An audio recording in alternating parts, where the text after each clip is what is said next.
It doesn't look right, does it? And oil was dribbling down the back.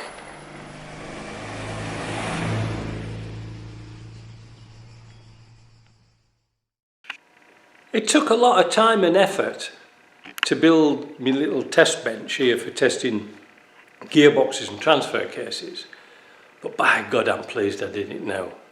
It was well worth it.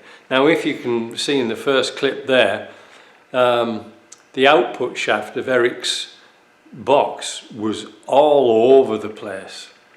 Now I got in touch with him and he said that I thought it came from an auction. No, he bought it with the vehicle. It was given to him with the vehicle, but it was a military box. And it had attached to it a 1.2 transfer case from a V8 when I checked the number. Now you're going to say, oh mate, yeah, but V8 LT77s did have V8s in front of them. Yes, they did. But this one was a short input shaft.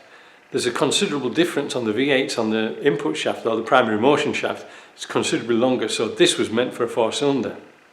So this morning I went down to see JP as I do. I don't know why I don't move in there at his shop, saved myself a fortune. I knocked up this little tool. I welded some stoppers on there and stoppers and a washer on here, and he just squared it all up for me, and it's for pressing on the rear oil seals of the shafts, the gearbox oil seals, whilst it's in situ, because I realised they're a bit of a bugger to do while you're under the vehicle, or if the shaft's already in place. Usually put the seal in first and then assemble it. So whilst I'm rambling on, what do you need to know? Well, unfortunately I've wiped some of these marks out, but this is the shaft. So this is the one we've replaced.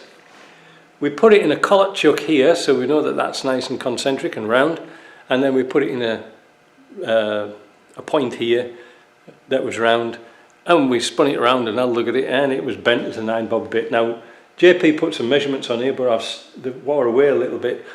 Here was 5, this was 8, these are thousandths of an inch out.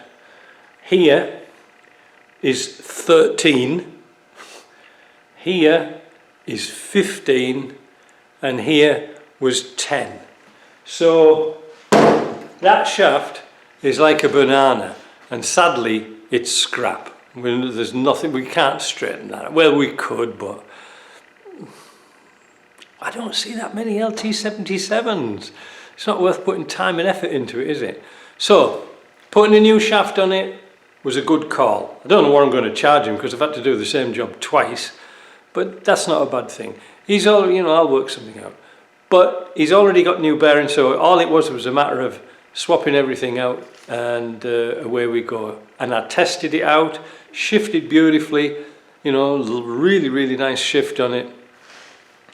And there we go. I'm just wondering, just as I'm doing this video now, the 3rd and 4th synchro was all buggered up, and I'm just wondering whether it's the shaft that's caused it to destroy itself, you know, getting into 3rd and 4th.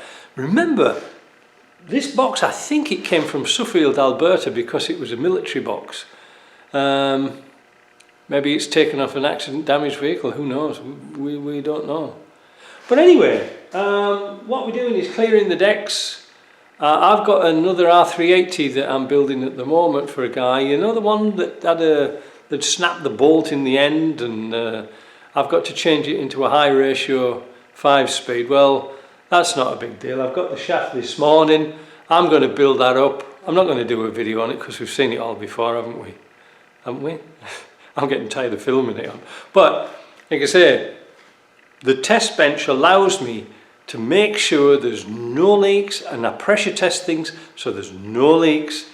So dynamically, you know, you can have a pressure test in a box, but some things are completely different, like this one.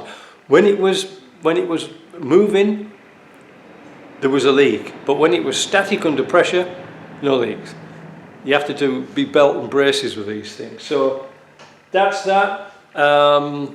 We've got some other news on a vehicle that just turned in, but I'll do that turned up. I'll do that on another video. See you later.